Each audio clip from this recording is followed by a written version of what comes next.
Long before the arrival of the Europeans, Mesoamerican cultures thrived in Mexico, and they left us with amazing pyramids, temples, statues, and some crazy art. But of course, there were no official state flags back then. The closest thing that I found to a flag was this combo of 3 place name glyphs of Tenochtitlan and 2 other founding entities that were co-rulers of the Aztec Empire. The middle one there is a cactus, and yes, that's the cactus we see on Mexico's flag today.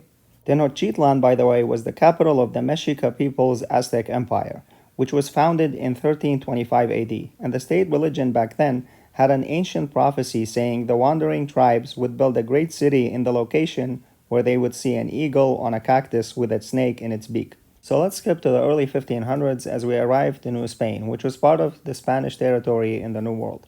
The Spanish were flying their Cross of Burgundy flag, which is a white banner with the red cross of St. Andrew. Then they switched to the modern red and yellow colors, but the coolest thing here is their coat of arms, where we can find the first depiction of the Mexican eagle on a cactus. In 1810, we meet the Catholic priest known as the Father of Mexico. Miguel Hidalgo y Costilla was carrying this flag while leading 9,000 poor farmers in the Mexican War of Independence against their Spanish-born rulers. It was a banner with the image of the Virgin of Guadalupe, which is why some bishops at the time considered it sacrilege. After Hidalgo's death, this flag was used from 1811 to 1812 by what was called the Regiment of Death in the Independence War for Mexico. The Army of Three Guarantees, however, gave Mexico its first red, white, and green tricolor with 3 yellow stars. The army gets its name from the guarantees which it was meant to protect: religion, independence, and unity. This new country was known as the First Mexican Empire, and it was here where the current Mexican flag started taking shape. It was a vertical tricolor with a crowned eagle on a cactus. The coat of arms, however, showed the eagle with a snake in its beak. The empire ended up falling 2 years later, so the crown went away, and the snake found its way to the flag for the first time. And it kept going through some minor changes here and there as the Mexican political landscape wasn't the most stable at the time. The Second Mexican Empire followed in 1863, which added a bigger crown this time around with 2 griffins holding it together. And just like the first empire, this one didn't last that long either and fell 4 years later. That's when they went back to this one, and it went through some more minor changes until 1968 when the current flag was adopted in this form. And because of the political instability and weak central government, Mexico had several rebellions and breakaway states, and I want to look at 5 of them. The Republic of Texas broke away from Mexico and used this yellow star on a blue field as a flag shortly before switching to the Lone Star we know today.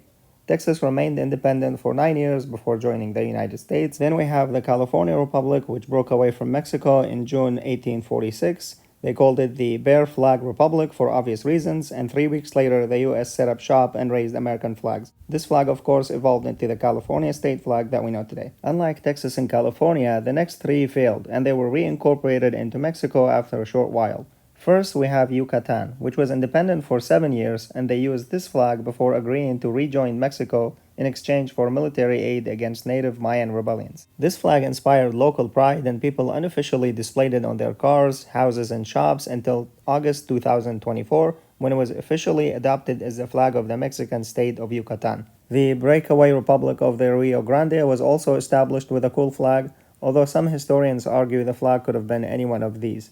Regardless, the 3 stars stood for 3 states that succeeded to create this new country, but it's a moot point since the rebellion only lasted 10 months in 1840. The Republic of Sonora had a nice flag, and it was the crazy brainchild of an American doctor and lawyer named William Walker.